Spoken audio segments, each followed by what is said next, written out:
and welcome to Purple Clock. I am prepared to have Fasanmi-Peter. Today on Purple Clock, we are dedicating this particular episode to all the people who want to go to Canada, all the people who want to migrate to Canada, all the people who have been trying and they are wondering what the challenge is.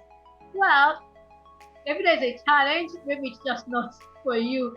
Either way, we have someone right here who's going to be sharing with us what you need to do so that you can become a Canadian PR, Canadian Permanent Resident. So that's what we're talking about today. I have none other than Jimi at Jimi.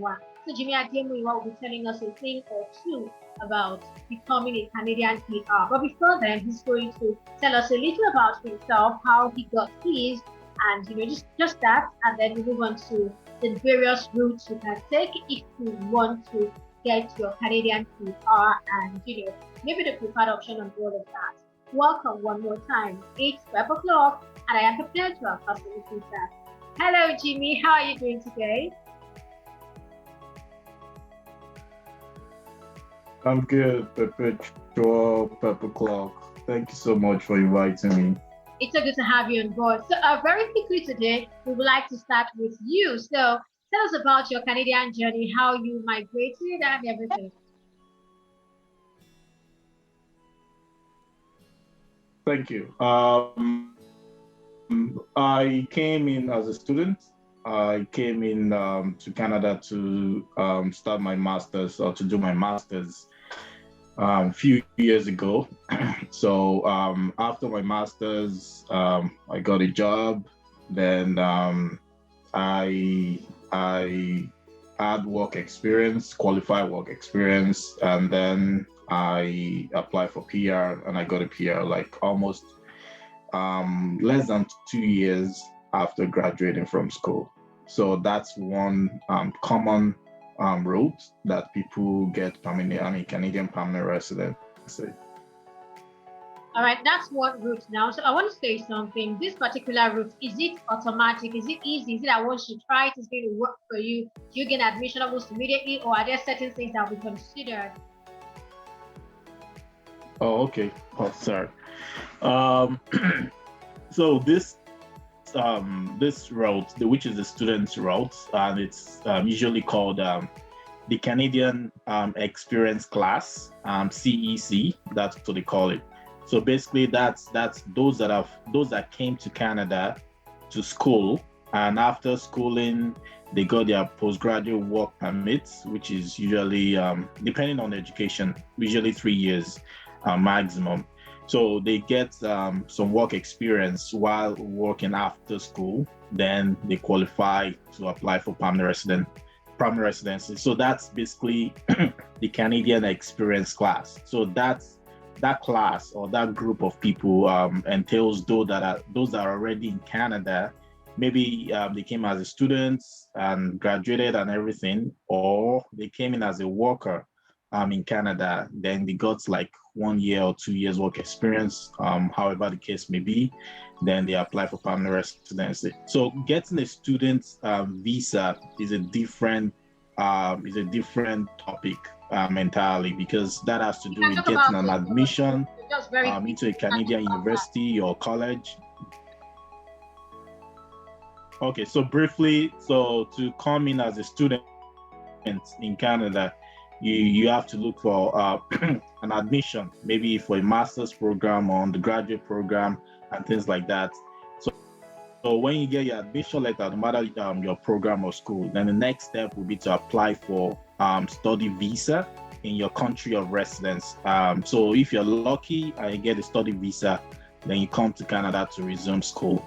So basically, that study visa entails a lot of things. Like you have to prove sufficiency, financial sufficiency. You have to prove that you have enough money to take care of yourself and to pay for your tuition while studying in Canada. And that entails having a sponsor. So you probably need a sponsor to help you to help you with your application, your study permit application. So that's, again, some sponsors, they have a lot of money in their bank account. I mean, there are some cases that I've seen, that I've heard of, that they have like, let's say 30 million naira, for example, and they believe because they have 30 million naira or 100 million naira in their bank accounts, they believe they're going to get the study permit to sponsor someone into Canada. But really, I've seen people that have been denied, even with so much money in their bank account. So it's not really about the money; it's about the objective. That's what Canadian officers look for. Are you really coming to Canada to study, or you're coming because you have money? So you think you have money, you can just come in and study? No, is your object. Are you going to go back to your country of residence? What's going to be the benefits of studying in Canada to your own country, not to Canada? So are you coming to Canada to study, then go back to help your country, develop your country, and things like that? So that's what they look for. And of course, financial capability is also part of it. After schooling, you get your postgraduate work permit, then you get a job, qualifying job. Again, they have different category of skill level O, A, B, C, and things like that. But so now they've made it, they created this new called this new online application. I think before it was paper application to apply for Canadian permanent residency. It was paper application, but they created this online application that they call Express Entry. So of course, everybody knows that name, Express Entry. So Express Entry is a format whereby, yeah. So you for that Express Entry, you create a profile online, and the profile is valid for 1 year. So within that 1 year, if you meet, if your total score meets the cutoff mark, then you get invited to apply for permanent residency. So to get invited to apply for permanent residency in Canada, that's when we have to consider what's your years of experience, your work years of experience, your highest education. This is not about having different degrees. They're concerned about your highest education. So, and also most importantly is your IELTS result. And again, other factors like your age. Age is also very important. So let's take them one by one. So age, for example, if you're above 30 years old, it's very hard, but it is hard to get the nomination. Let's call it ITA, invitation to apply. So it's hard a little bit if you're over 30 years old to get, it's hard to get the invitation, but that doesn't say it's not possible. So let's say, for example, if you're over 30 years old, but you have a master's degree from your home country, and you have a very good IELTS score, you should get nomination based on the current cutoff mark. So if you're over 30, you should have master's degree. Otherwise, it's going to be really hard to get the invitation to apply for permanent residency.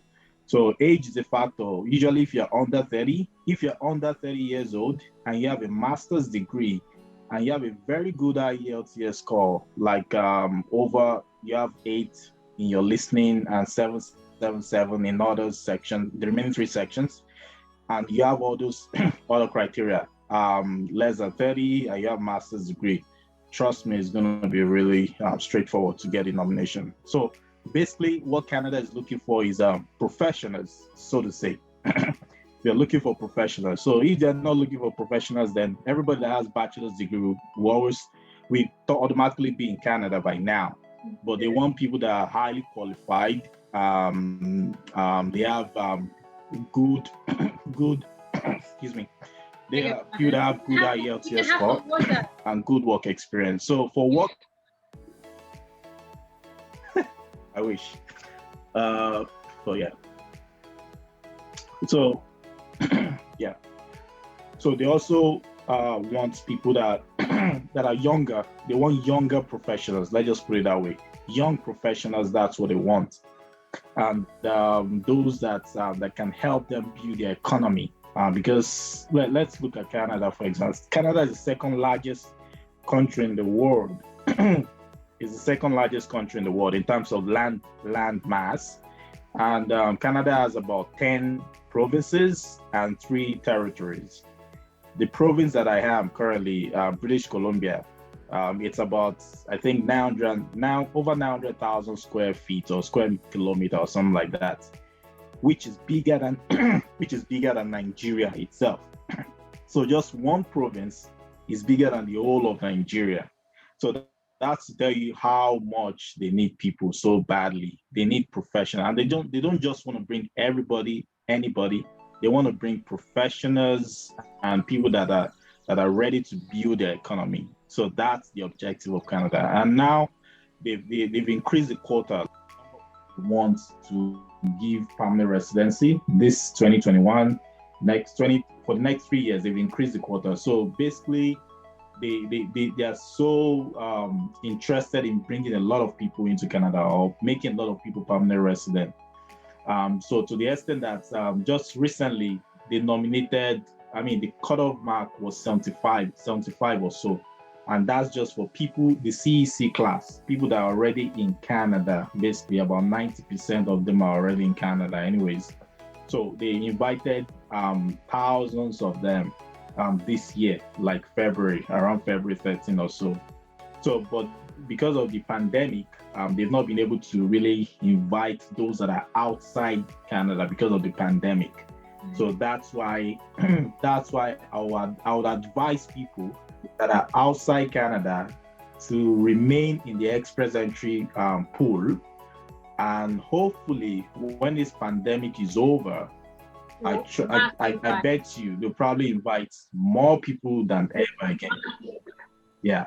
So people should just remain just remain in the pool and be hopeful, and that before the end of this year they will have thousands of invitations, and the cutoff mark will be so low that almost everybody that has been waiting for long will get invited. That's beautiful. Thank you for sharing that with us. So you're hearing it right now. If you're above 30, you need to do the work and pray. If you're less than 30 and you don't have your master's yet, I think you should go get it done, get prepared for IELTS, and then get registered and all of that. Before you know it, you might just be one of the lucky people. Thank you, Jimmy, for sharing that with us. Could you talk about some other routes we can take? Yeah, so that's just one road. So I think I've actually merged like two roads together. So those that are outside Canada, they call them federal skilled workers. So if you're outside Canada, you don't have a study permit and things like that. So you're part of the category called federal skilled workers. And then the other category that I've emphasized on was the CEC, Canadian Experience Class. That's those that are schooled in Canada and graduated in Canada. So the other class, the third one, is the provincial nominee. So this one, can you say that again? Everybody wants to get this because this alone gives you, yeah. So this is called the provincial nominee or provincial nomination. So for this category, almost everybody wants it. Everybody wants to get this provincial nomination because it gives you 600 points if you get nominated by any of the provinces in Canada. So if you get nominated, you automatically get 600 points, which will definitely automatically get you invitation, ITA, invitation to apply for permanent residency. So for this one, it's like, for this provincial nominee, it is like a camel going through a needle's eye. That's the way I like to put it, because provincial nominees should be, this province wants you, they like you, or they want people, this set of professionals that are missing in their province. They want this set of professionals. But again, there'll be some conditions that it will be like, you have to be in Canada already. You have to be in Canada already to get this nomination. So I keep asking, so why do you want this nomination if people that are already in Canada, that's the people you want? But there are some provinces that they accept people that are outside Canada. I think, and you have a family member in that province that can nominate you or things like that. So usually those provinces are Saskatchewan and Manitoba so far.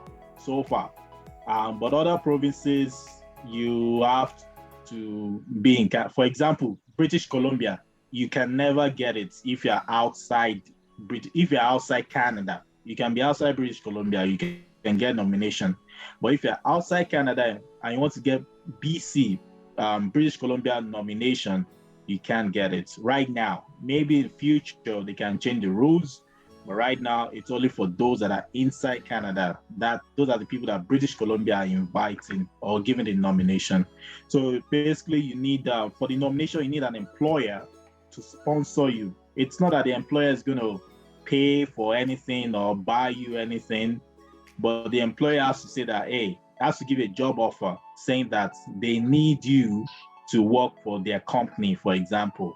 So with that signature and everything, they have to provide some confidential information like certificate of incorporation for that company, which is always hard to get. So for an employer to give you certificate of incorporation, BC or the province feels that, oh, they really, really, really want you to work for them.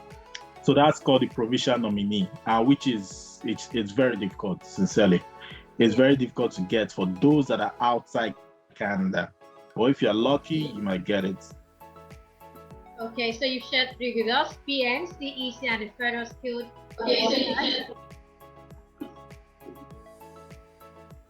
Yeah. Then, so the fourth category, which is what I don't know. It's unfortunate that people don't they don't look into this category, and I sincerely I feel so, I don't know, should I say agitated or bad or something, because this fourth category is called the federal the federal skills trade. Like the federal skills trade. So basically, if you're like I don't know, like a mechanic or a welder or a carpenter, and you have a certificate to prove that you qualify to be a carpenter, for example. Like an artisan, sort of. This is the route you need to go through. Yeah, like an artisan, sort of. Yeah, so this is the route you should go through. And the requirement for this route is always lower. I mean, for example, the English score, the what do you call it? The IELTS score is always lower for this category to qualify for this category. So it's usually straightforward. But the problem, I think, for example, I'm going to use. Can I ask you a question now? Yes. Okay, you were saying something about the fact that the score for this category is actually very low. So is there a possibility that I know I am much more skilled, but because I have this other skill, can I come in through that FST, and then later on, I probably want to, can I change it later so I can get better jobs?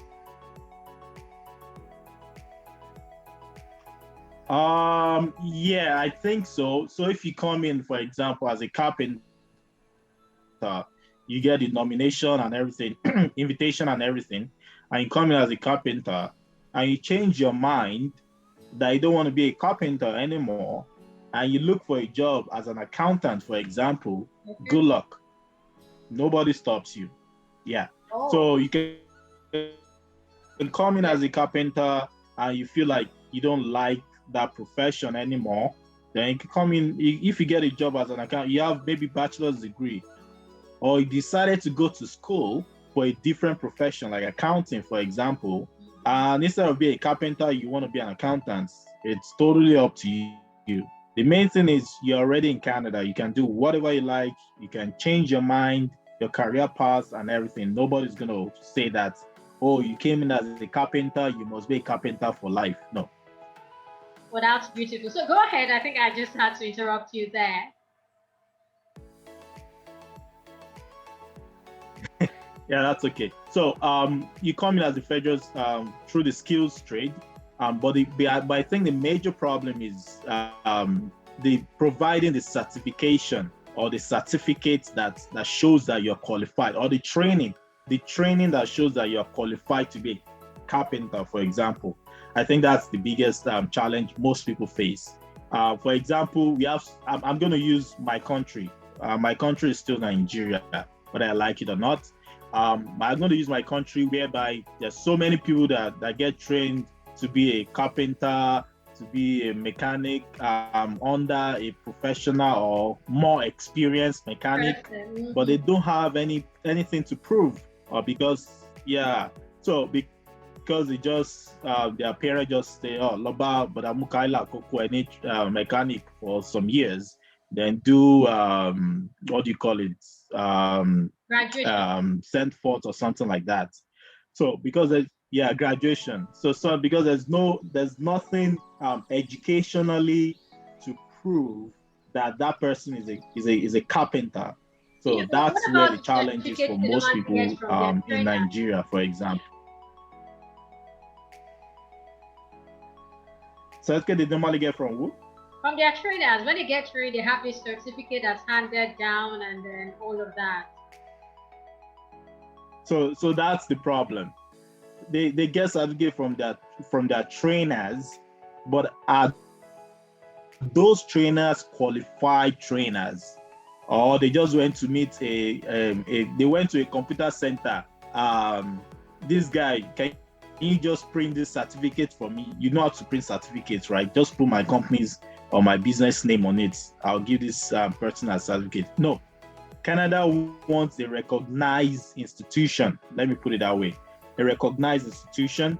I don't know, our College of Technologies or something like that. I don't know, things like that. College of Technology. They should be able to issue certificates for a carpenter, for example. So those are the things that Canada wants, not just Abenlay or something like that. Yeah. They want recognized institution. Yeah. So that's it about the federal, the skills trade. It's really, sometimes I wish I have people that have that certificate. I have some people that are good carpenters, builders, and everything. But again, it boils down to, do they have anything to prove? Oh. Yeah, they don't. So that's where the problem lies. All right, thank you so much. Just before you go, would you advise one get an agent for the paperwork and all of that, or people should just do it by themselves? Which do you think is easier?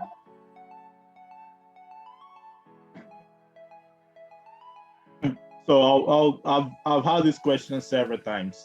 I would say an agent is not a magician. They don't perform magic, and they don't have guarantees above any other individuals. So, but the reason why some people use agents is because of time. They don't have time to research. They don't have enough time to gather together the documents or put together their documents. So they prefer to just give it to somebody, an agent, to do everything for them. So if you don't have that time, I would say, okay, go to an agent you trust. An agent you trust. The reason why I'm emphasizing agents you trust or that has credibility is because I have seen some agents that have put people into trouble, in the sense that they say, oh, they are going to provide the bank statement, and it's usually bank statements, maybe for study permits, to apply for a study permit or something. Or they say they'll provide the bank statements. And when they provide the bank statement, they provide a fake bank statement, and the embassy catches that, and they get banned for 5 years. People get banned for 5 years for not you can't apply for anything Canadian, and usually it entails it encompasses probably US and maybe some other developed countries too. But for Canada, you can't apply anything to Canada for 5 years. So because of fake bank statements. So that's misrepresentation. So you have to be careful with the agent you use. That's the goal. But if you have time to do yourself, for me, I've always done everything myself. Luckily, should I put it that way? Everything I've done that regards PR or study, even my study permit, when I was a novice, all I just did was research online. Of course, I bought a lot of data when I was browsing with my modem. with my small laptop that time. Sorry, not my laptop, with my wife's laptop that time and my wife's modem that time. So I just load it. I think that was Glow that had the fastest network that time, fastest modem. Just load it and browse, research. So when I was doing the NYC too, during my youth service, so that was basically what I was doing. So I had to travel to Ibadan, travel to Lagos, and do all those things. But nobody knew about that. So basically, it requires dedication. You have to dedicate enough time to research and to put together your documents appropriately. So I did that, and luckily, I got the permanent residence. The study permit. So what's the shortest possible time with dedication when I give, or when you give everything? What's the shortest possible time?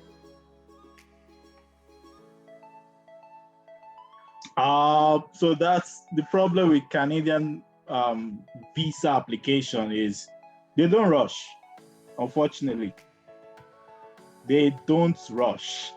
So if you want to get a fast visa, maybe you go to some other countries. I don't know, maybe UK. UK, I think within a week or 2 weeks or a month, you get your visa. But Canada, if you're lucky, you get it within a month. And I'm talking about actually those applying from Nigeria.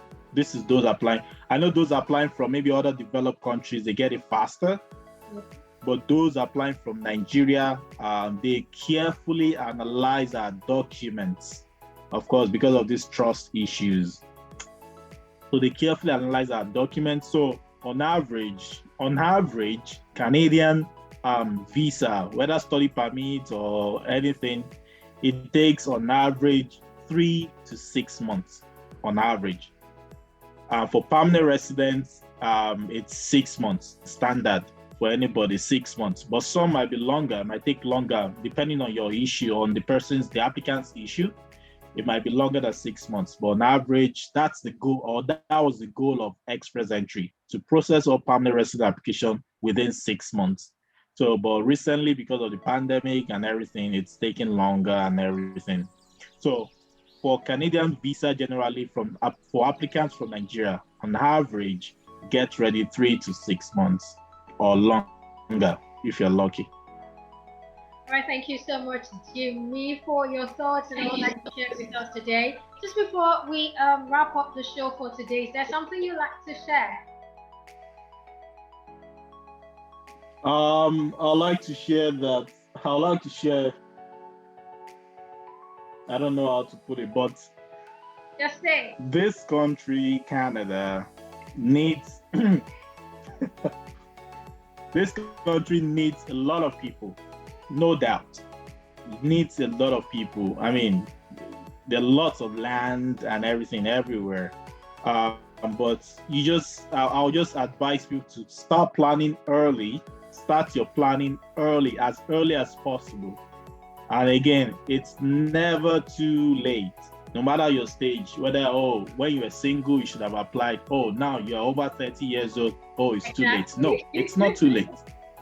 Just find something to do. Yeah. So if you need to get masters in your country of residence, then get masters. Get started. Apply for a master's program. Then in the next 2 years or 2.5 years, you should be applying for PR, for permanent residence. So it's never too late. I mean, I've seen people that are over 40 years old, and they got permanent residency. They came. They did everything. They were dedicated. And you might be lucky, as I said earlier, that maybe they are going to invite more people that they've ever invited in the past, because now they've not been inviting people outside Canada. So right now the average cutoff score is about 470, I think, on average 470. But after this pandemic, I will not be surprised personally if they drop the cutoff mark to 300 or 350, for example. I would not be surprised. So again, don't give up yet. It's never too late. Thank you so much, Jimmy. Jimmy, well, we had a nice time listening to you today. And we look forward to having you some other time on Pepper Club. Thank you so much. I really appreciate this. Thank you so much, and God bless you. God bless you too. Thank you for watching. It's been Pepper Club, and I am the Petra, Fasanmi-Peter. You have a wonderful time with family, friends, and loved ones. Bye for now. Bye.